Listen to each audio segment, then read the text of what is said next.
जय श्री श्याम प्यारे बच्चों, welcome back to the channel. तो बेटा आज की क्लास में हम लोग स्टार्ट करेंगे अपना क्वेश्चन पेपर नंबर 6। उसके एमसीक्यू हम लोग करके देखेंगे। ठीक है बेटा, तो स्टार्ट करते हैं अपने क्वेश्चन नंबर 1 से। अब देखिए क्वेश्चन नंबर 1 में क्या है, एक कंपनी है जिसका नाम है रमन लिमिटेड। ठीक है, जिसकी अथोराइज कैपिटल है बेटा 5 करोड़ रुपए। ठीक, यानी 50 लाख शेयर्स हैं, 10 रुपीज ईच। ठीक है, उसमें से कंपनी ने इशू किए बेटा 4 lakh shares of ₹10 each, but application received for 4,50,000 shares. Company has rejected application for 50,000 shares and remaining were issued. ठीक है, यानी 450 में से 50,000 को आपने रिजेक्ट कर दिया। ठीक है, तो बाकी जो 4 लाख बचे उनको आपने 4 लाख इशू कर दिए। A shareholder holding 10,000 shares failed to pay first and final call of ₹2 per shares.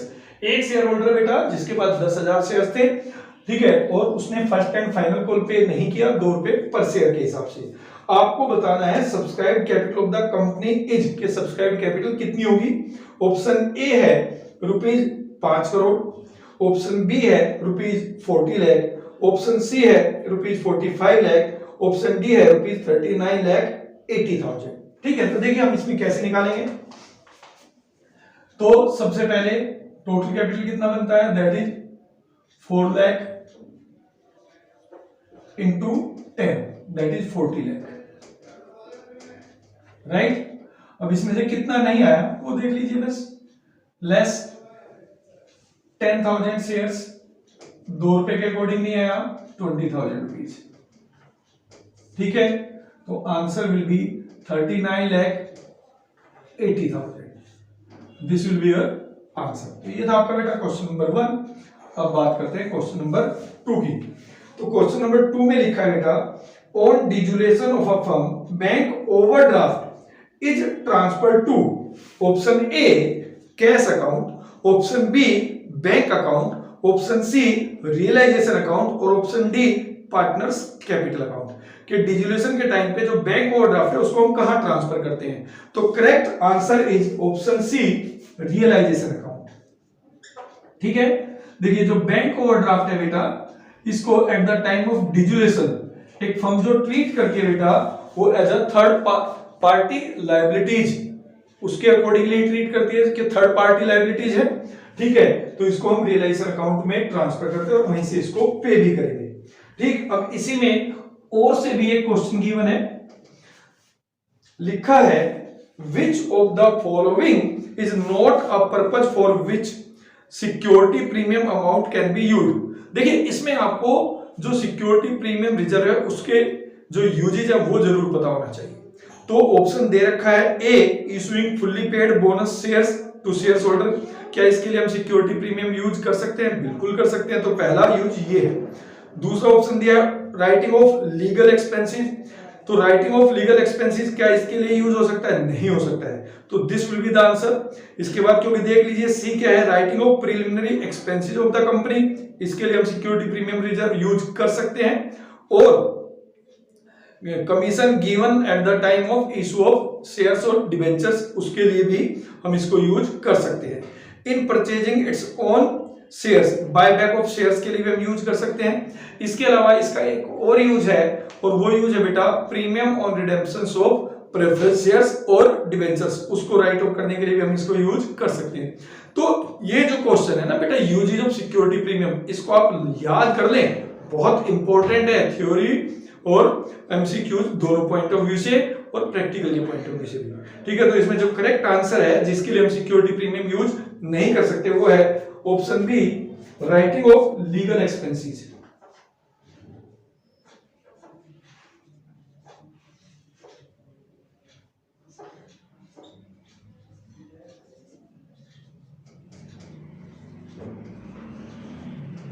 Right, अब इसके बाद जो क्वेश्चन नंबर 3 है उसमें लिखा है if share of ₹10 on which ₹8 is called up and ₹6 is paid is forfeited the amount the share capital account will be debited would be. Option A ₹10, option B ₹6, option C ₹8, option D ₹4। तो इसमें correct जो option है बेटा वो है option C, that is ₹8। ठीक है, share capital account debit फोरफिचर के टाइम पे कितने से होगा बेटा? ₹8 से होगा। ठीक है, इट इज योर आंसर। क्यों? Share capital account debit with called up capital, share capital account debit with called up capital होता है हमेशा। ठीक है, तो यहाँ पे कॉल्ड अप कितना है? देखिए शेयर है 10 रुपए का, बट मंगाया फिलहाल कितना है? 8 रुपए। तो कॉल्ड अप कैपिटल है बेटा 8 रुपए। ठीक है, to share forfeited account, forfeited account की जो एंट्री करते हैं वो करते हैं विद पेड अप कैपिटल, जितना पे किया है। अगर यहीं पे फॉरफिटेड पूछा होता तो आंसर होता 6। ठीक है, और to share call in arrear जो हम लिखते हैं वो होता है with unpaid capital. Unpaid capital कौन सा होता है बेटा? जो उसने पे नहीं किया, तो आंसर होता है 4 रुपए। बट यहां पर पूछा है शेयर कैपिटल अकाउंट किस अमाउंट से डेबिट किया जाएगा, तो दैट इज विद ₹8, क्योंकि ₹8 is called up capital.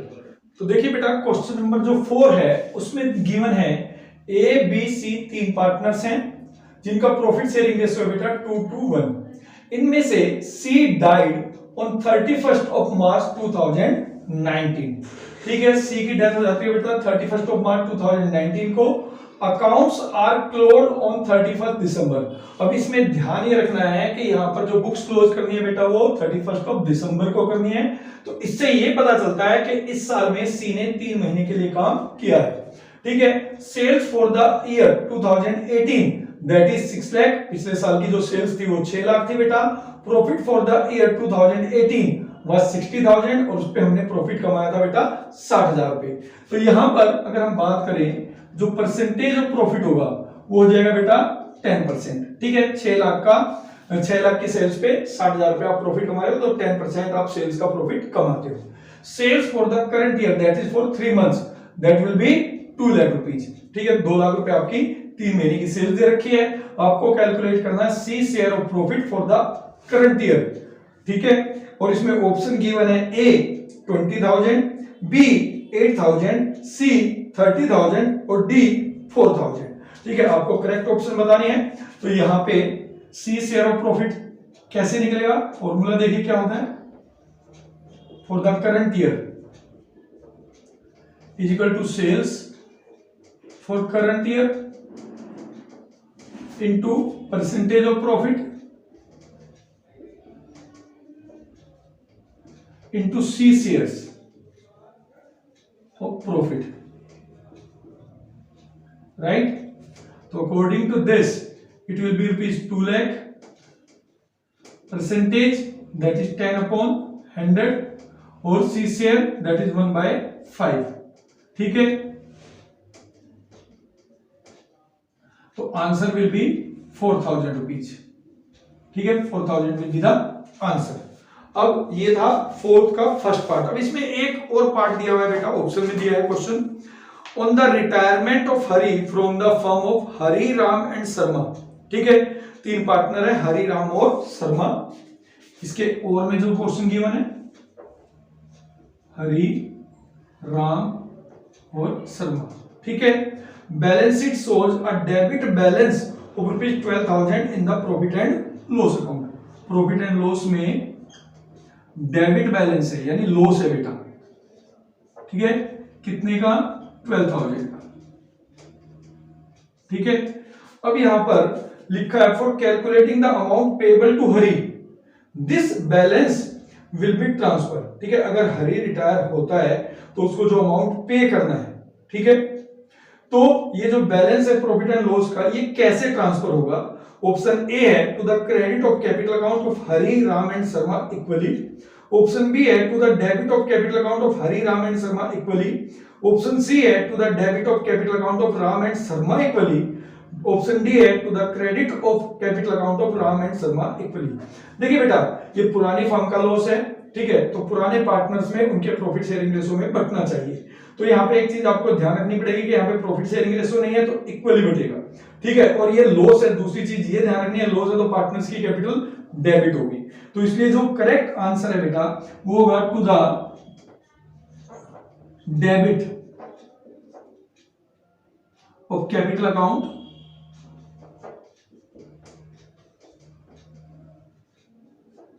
Of Hari Ram and Sharma equally. ठीक है, this will be the answer. ठीक है, तो ये हो गया बेटा आपका क्वेश्चन नंबर 4। अब देखिए क्वेश्चन नंबर 5 में क्या दिया है, which journal entry would be passed on revaluation of assets and liabilities for increase in workman compensation reserve. ठीक है, क्वेश्चन पूछा गया कि अगर वर्कमैन कंपनसेशन रिजर्व इंक्रीज कर रहे हैं, ठीक है, तो उस टाइम जब हम रिवैल्यूएशन करते हैं असेट्स और लायबिलिटीज का, तो हमें क्या एंट्री पास करनी पड़ेगी। ऑप्शन ए गिवन है revaluation account debit to workman compensation reserve, option B है workman compensation reserve account debit to revaluation account, option C है bank account debit to workman compensation reserve account, और option D है no entry. ठीक है, तो यहां पर जो नो एंट्री वाला केस है वो बिल्कुल ठीक है। ठीक है, तो आंसर होगा बेटा नो एंट्री, क्योंकि workman compensation reserve is part of profit. ठीक है, जिसका रिवैल्यूएशन से कोई लेना देना नहीं है, वो प्रॉफिट से बनता है। ठीक है, तो यहां पर रिवैल्यूएशन में इसकी कोई एंट्री नहीं होगी। अब देखिए क्वेश्चन नंबर 6 है, आपको लिखा है कि goodwill is to be valued at 3 year purchase of 4 year average profit for the last 4 year ending on 31st March of the firms were rupees 12,000, 18,000, 16,000, 14,000। आपको अमाउंट ऑफ गुडविल बताना है, जबकि ऑप्शन गिवन है A 45,000, option B 15,000, option C 30,000, option D none of these. ठीक है, तो आपको क्या करना है, फटाफट सबसे पहले गुडविल का फॉर्मूला लिख लेना है। तो गुडविल इन्होंने बोला है, ठीक है, goodwill will be average profit of 4 year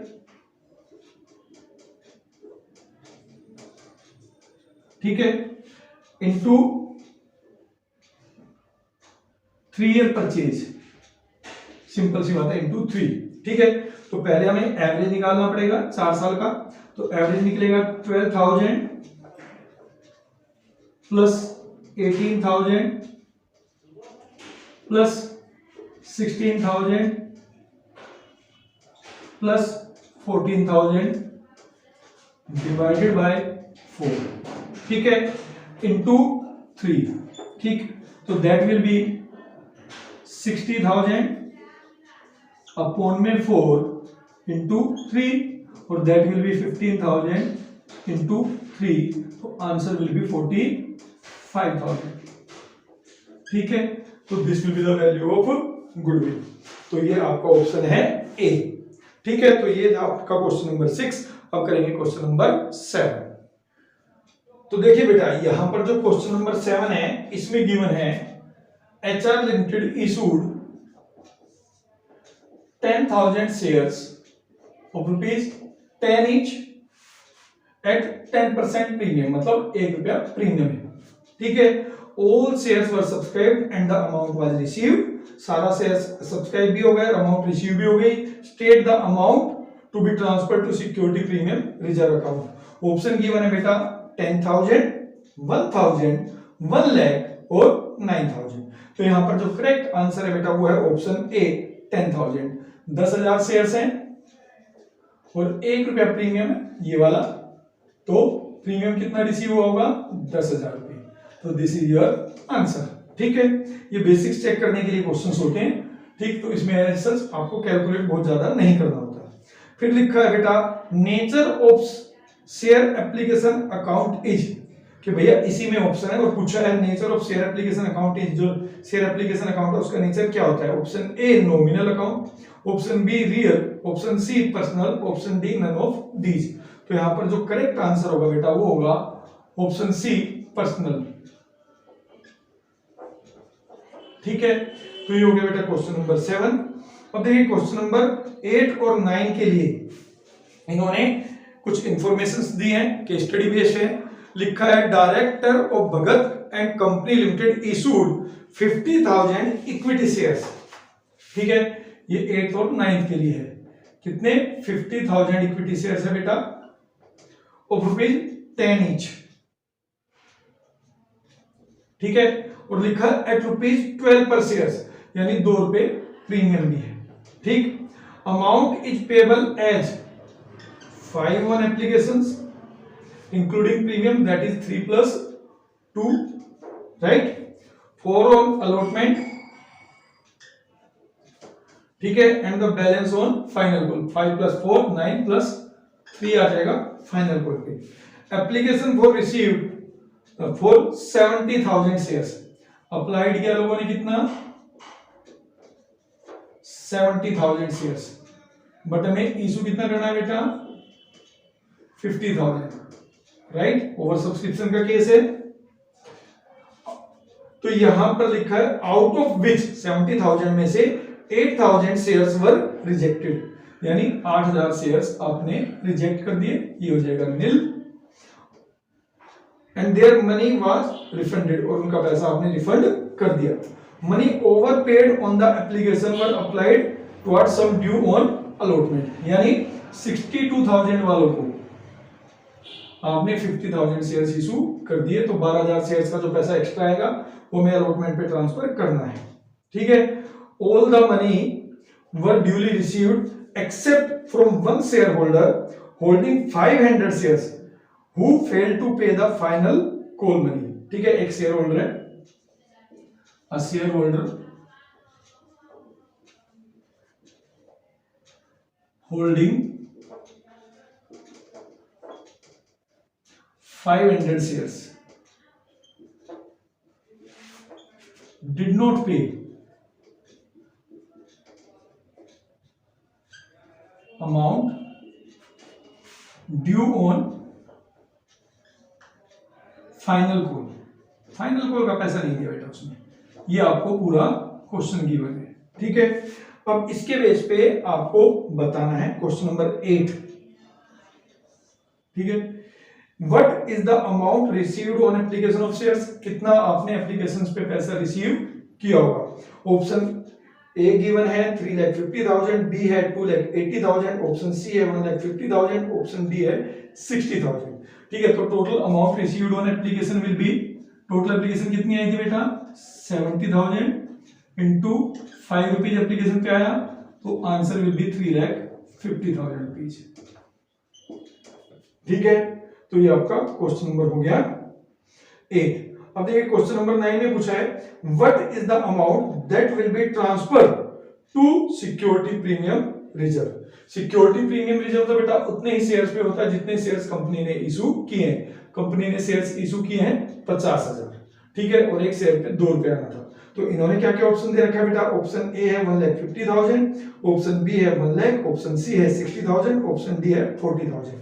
तो यहाँ पे जो 9th है इसका आंसर होगा, देखिए 50,000 शेयर्स इशू किए हैं और 2 रुपए प्रीमियम का आपने मंगाया है, तो answer will be 1 lakh rupees, ठीक है।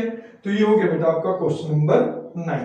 अब देखिए क्वेश्चन नंबर जो 10 है, ठीक है, थ्योरी बेस्ड क्वेश्चन है। पूछा है the capital which is not issued during the life time of company is called. वो कैपिटल जो पूरी कंपनी की लाइफ टाइम पे भी आप इशू नहीं कर सकते उसको हम कहते हैं, option A capital reserve, option B reserve capital, option C called up capital, option D uncalled capital, option D uncalled capital, ठीक है। तो यहां पे ये जो है इसमें बेसिकली अगर बात करें तो जो रिजर्व कैपिटल है, ठीक है, that part of capital which is not called by the company, ठीक है, उसको हम कहते हैं रिजर्व कैपिटल। तो answer B will be the correct options.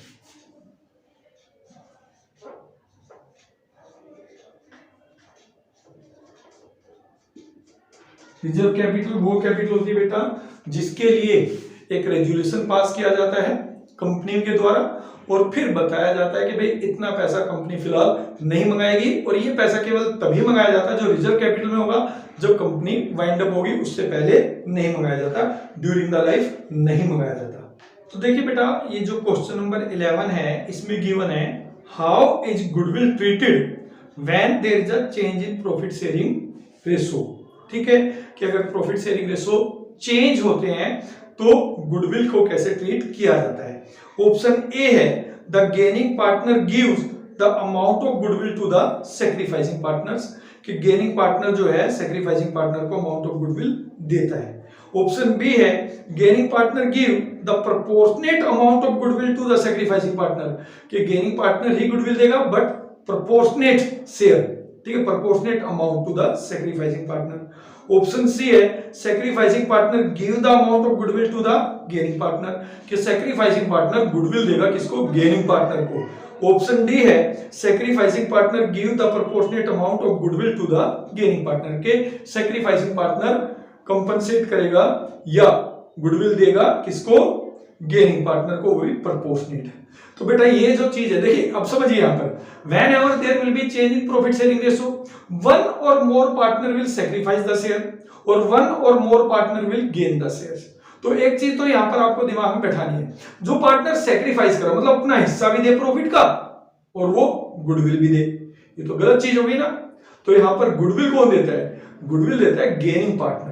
क्यों देता है, क्योंकि आप समझिए जो गेनिंग पार्टनर है उसने कुछ हिस्सा गेन किया, गेन का मतलब आप समझ लो कि उसने खरीदा है, किससे, सैक्रिफाइसिंग पार्टनर से। अब खरीदा है तो कुछ अमाउंट तो गेनिंग पार्टनर को पे करना पड़ेगा ना, बट वो पे जो करता है वो पे करता है उतना अमाउंट जितना उसने गेन किया, यानी proportionate amount.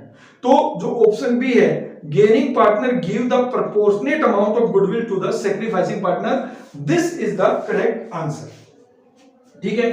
The gaining partner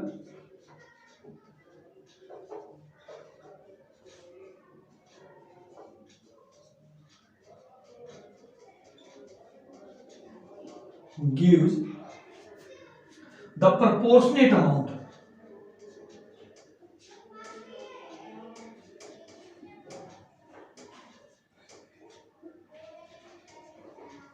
of goodwill to sacrificing partners।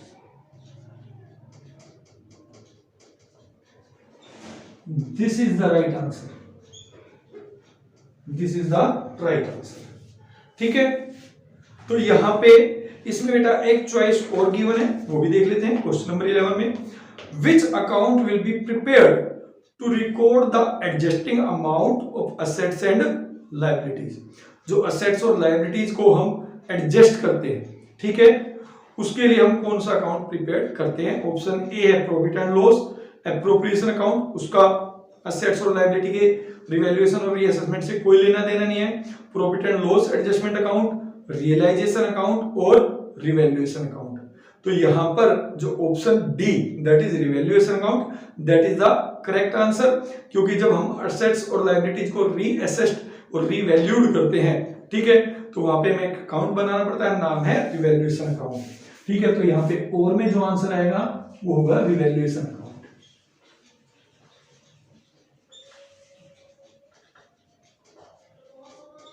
ठीक है। तो this is your correct answer, right.